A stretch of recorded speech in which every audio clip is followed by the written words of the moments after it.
বেশ কিছু আসনে জয় পরাজয় হয়েছে। আমরা জিতেছি, আবার আমরা হেরেওছি। যেখানে আমরা হেরেছি আমরা হার মাথা পেতে নিয়েছি, আর যেখানে আমরা জিতেছেন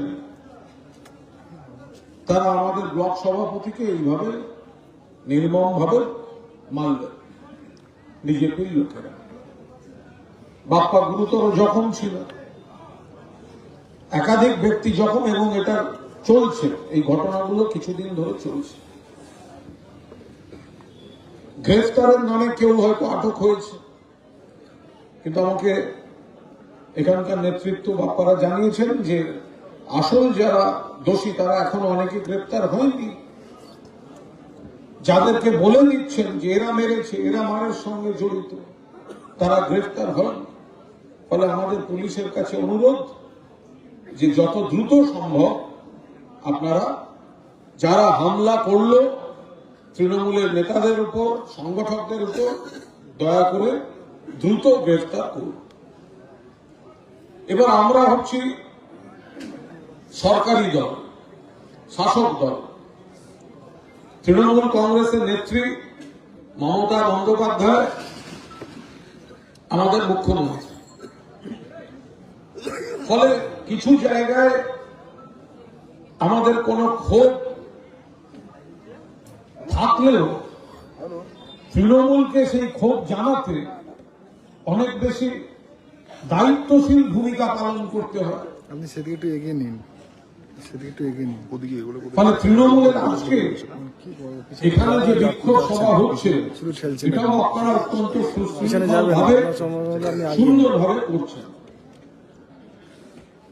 তবে আমার এখানে একটা বক্তব্য আছে যে বাপ্পাকে যেখানে আক্রমণ করা হয়েছে ভেকুটিয়া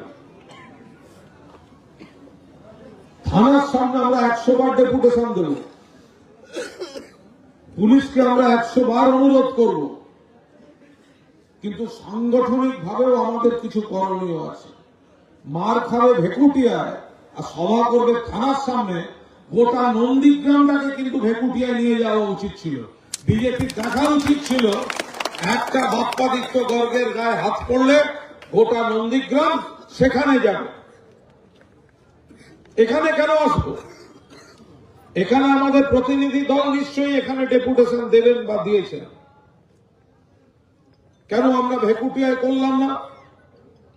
আমরা যেমন বিজেপিকে সমালোচনা করব, আমরা যেমন পুলিশকে বলবো, তেমনি আমাদের আত্মসমালোচনা করে ভাবতে হবে যে আমরা মার খেলাম ভেকুটিয়ায়, কিন্তু আমরা সভা করতে আসছি শহরের মধ্যে থানার সামনে। তাহলে আমাদের সংগঠনটা ওখানে আরো জোরদার করতে হবে। ভুল বলছি আমি? তাহলে আমাদের সংগঠনটা ভেকুটিয়ায় করতে হবে। আমি মার খাবো একটা এলাকায়, ওখানে আমি সভা করতে পারছি না, আমি আসছি আমার ঘাঁটিতে সভা করতে, এটাই প্রকৃত প্রতিবাদ হবে না। আমি আপনাকে বলছি, যদি যাদের বিরুদ্ধে অভিযোগ তারা অ্যারেস্ট না হয়, কয়েকদিন সময় দাও, নেতৃত্বের সঙ্গে কথা বলো, ভেকুটিয়ায় মিটিং ডাকো, আবার আসবো ভেকুটিয়ায়, যেখানে মারবে সেইখানে ধরবে।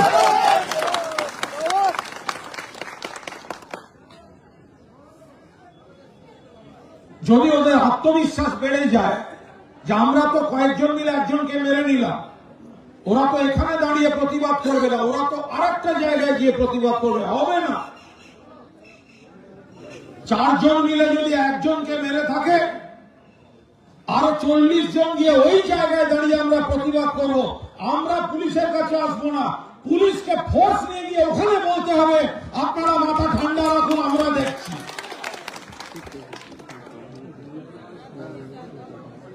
আমরা এখানে কি করব? আমরা তো সরকারি দল, আমরা বড় জোর গিয়ে একটা ডেপুটেশনের মতো প্রেমপত্র দিয়ে আসবো, এর বেশি আমরা কি করব? তো মাঠে ময়দানে সংগঠন দিয়ে বুঝতে হবে। আর একটা জিনিস জেনে রাখুন, মুখ্যমন্ত্রী মমতা ব্যানার্জি, সরকারটা তৃণমূলে, প্রশাসন তৃণমূলে, কিন্তু এই পুলিশ প্রশাসনের মধ্যে এমন অনেক লোক ঢুকে আছে যারা সিপিএম আমল থেকে আছে, তখন কমরেড ছিল, এখন রামরেড হয়েছে। এই যে চারপাশে দেখেন, এটা কেন পুলিশ করছে না, ওটা কেন পুলিশ করছে না, খোঁজ নিয়ে দেখুন। এদের অধিকাংশ হচ্ছে আগের সিপিএম, মনে প্রাণে চায় সরকারের ক্ষতি হোক, ভেতরে থেকে অন্তর্ঘাত করছে, বদনাম করাচ্ছে। এরাই সিপিএম কে মদত দিচ্ছে, আর সিপিএম কে খুঁজে না পেয়ে এরাই বিজেপির সঙ্গে মদত দিচ্ছে। পুলিশ ভালো কাজ করছে, পুলিশ ভালো কাজ করে, অধিকাংশ পুলিশই ঠিকঠাক, কিন্তু ভেতরে যেগুলো বাছাই কমরেড আছে, সেটা আপনি পুলিশে বলুন বা প্রশাসনে বলুন, যারা সিপিএম জমানা থেকে সিপিএম এর কথা শুনে এসছে, তৃণমূল দেখলে তাদের বুকে ব্যথা করে, যেখানে পাবে একটু ক্ষতি করে দিই। বদনাম তো হবে সরকারের, বদনাম তো হবে প্রশাসনের। এটা সংগঠন দিয়েই মোকাবিলা করতে হবে। আজকে তো আমরা সরকারে, আজকে তো আমরা সরকারে 2011 আগে গোটা সিপিএম কে মোকাবিলা করে তৃণমূল ক্ষমতা এসছে। এখন সিপিএম এ রেখে যাওয়া কয়েকটা উচ্ছিষ্টকে নিয়ে এত মাথা ঘামাচ্ছেন কেন? ঘর সামলাল, বাইরে সব সামলে যাবে। আপনাদের এই জেলায়, আমাদের এই গর্বের জেলায়, পূর্ব মেদিনীপুরের একটা বিপ্লবী ইতিহাস আছে। নন্দীগ্রামের জমির লড়াই আছে। এই জায়গায় দাঁড়িয়ে আমরা তৃণমূল কংগ্রেস মাটি কামড়ে করেছি। এখানকার বিধায়ক বিতর্কিত। আমি যে পরিমাণ এখানকার বিতর্কিত বিধায়ককে আক্রমণ করেছি, গোটা বাংলায় আমার থেকে বেশি কেউ আক্রমণ করেনি। কিন্তু আমি এখন আক্ষেপ নিয়ে আমার দলকে বলি, লোকসভা নির্বাচন পূর্ব মেদিনীপুরের 16টা বিধানসভা 15টা আমরা হেরেছি। আমি ওকে আক্রমণ করে কি করব? আমাদের তো আগে ঘরটাকে সামলাতে হবে, আগে নিজেদের ঘরটা সামলাতে হবে, ওদের ভোটে হারাতে হবে, মানুষের আস্থাটা ফিরে পেতে হবে। যেখানে আমাদের সংগঠন দুর্বল, সেইখানে আমাদের জোর দিয়ে সংগঠনটাকে বাড়াতে হবে।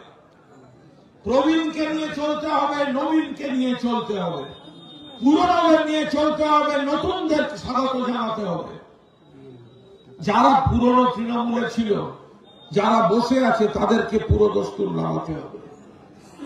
নন্দীগ্রাম 1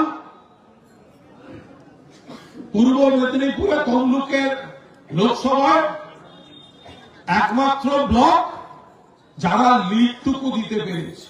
আমি স্যালুট করছি নন্দীগ্রাম 1। এই সাংগঠনিক স্পিরিটটা রাখতে হবে। কখন এই মারধর হয়, কেন বাপ্পা মার খায়? কারণ এখানে নন্দীগ্রাম 1 আপনারা সবাই মিলে, সিনিয়ররা রয়েছে, সুফিয়ানরা রয়েছে, সুভাষিনীরা রয়েছে, বাপ্পারা রয়েছে, আলগাজিরা রয়েছে, সবাই রয়েছে। গোটা তমলুক লোকসভা কনস্টিটিউয়েন্সিতে শুধু নন্দীগ্রাম 1 লিড দিল, তো বাপ্পার উপর তো রাগ হবেই। তারা আমাদের শেখার দুটো, একটা হচ্ছে নন্দীগ্রাম 1 লিড দিয়েছে, সেই জন্য নন্দীগ্রাম 1 কে স্যালুট। আর কেন আমরা বাকি জায়গাটা পারলাম না, এটাও তো আমাদের ভাবতে হবে। মমতা ব্যানার্জি কি বাকি রাখছেন? কোন স্কিম দিতে বাকি রেখেছেন? মায়েরা, বোনেরা লক্ষ্মীর ভান্ডার পাচ্ছেন তো? একটু জোরে হাত তুলে বলুন, পাচ্ছেন তো? পাচ্ছেন? কন্যাশ্রী থেকে লক্ষ্মীর ভান্ডার, স্বাস্থ্য সাথী থেকে রূপশ্রী, আপনার রাস্তা, জল, পাশাপাশি বাড়িতে কৃষক বন্ধু থেকে 50টা, 60টা, 70টা স্কিম।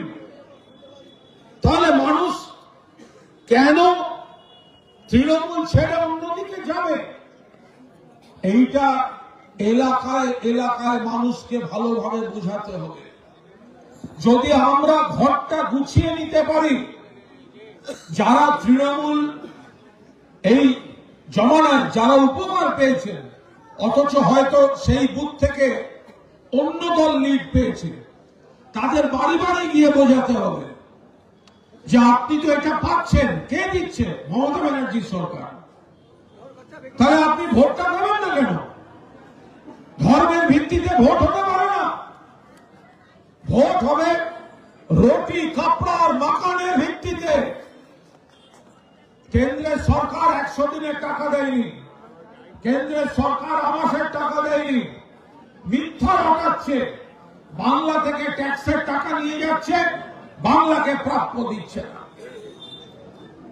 আমি তৃণমূল কংগ্রেসের যারা প্রকৃত সম্পদ তৃণমূল কর্মী, গ্রামে গ্রামে ব্লকে ব্লকে বুথে বুথে যারা দেয়াল লেখেন, যারা পতাকা টানান, যারা ভোটের দিন বুথ আগলে রাখেন, আমি তাদের সেলাম জানাই, স্যালুট জানাই।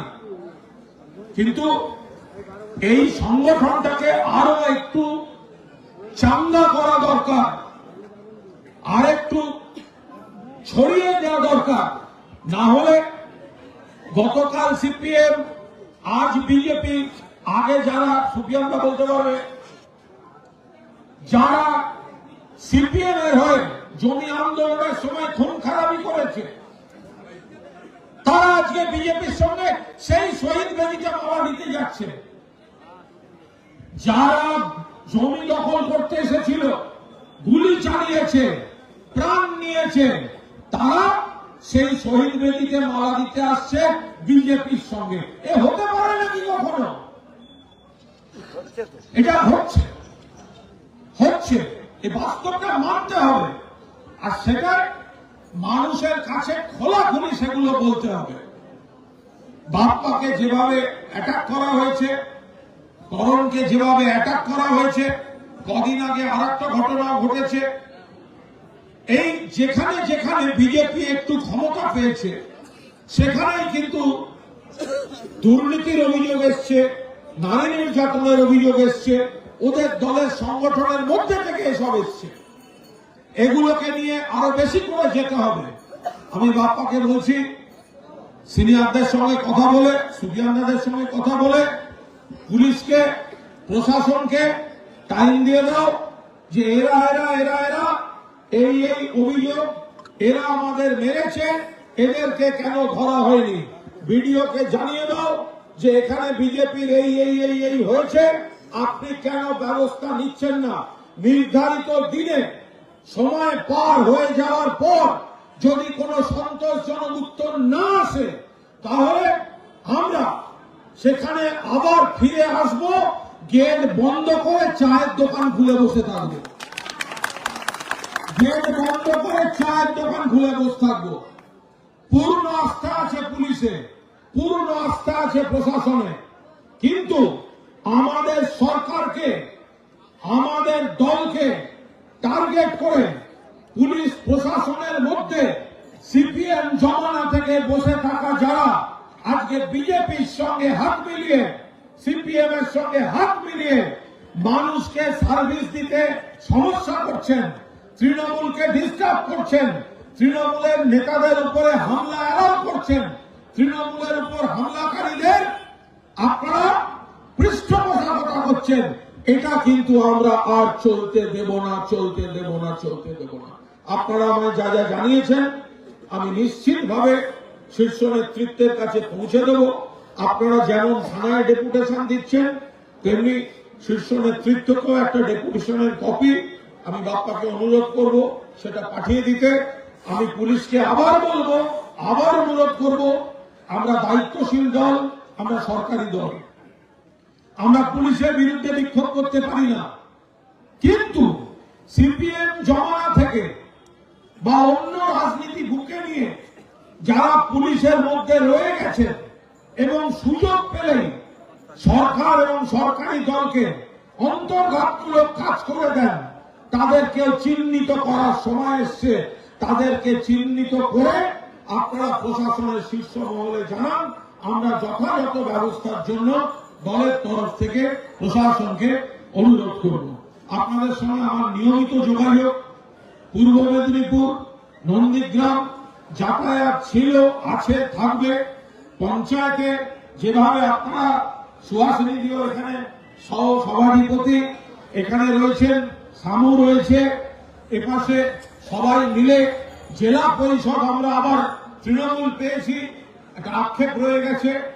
লোকসভা, আগামী দিন বিধানসভা, আমি পুলিশকেও বলবো, প্রশাসনকেও বলবো, যা ইচ্ছা করুন, লিখে রেখে দিন 2026-এ 250 সিট নিয়ে মমতা ব্যানার্জি ফিরে আসবে। 250 সিট নিয়ে মমতা ব্যানার্জি ফিরে আসবেন মুখ্যমন্ত্রী হয়ে। ফলে যারা মনে করছেন পুলিশ প্রশাসনের মধ্যে থেকে সিপিএম বিজেপি দালালি করবেন, ব্যাগ গুছিয়ে রেখে দিন। সুন্দরবন কিংবা কোচবিহার কাছাকাছি কোথাও থাকতে পারবেন না। ভালো থাকবেন। লড়াই ছিল, আছে। আমরা একটু দায়িত্বশীল লোকজন, আমরা সরকারি দল, ফলে কোন প্ররোচনায় পা দেবেন না। পুলিশের উপর আস্থা রাখবেন, পুলিশকে সম্মান দেবেন, কিন্তু পুলিশের মধ্যে যারা ঢুকে সেই সিপিএম সেই বিজেপি 26 সালে শুধু বলে দেবেন ব্যাগ গুছিয়ে রাখুক,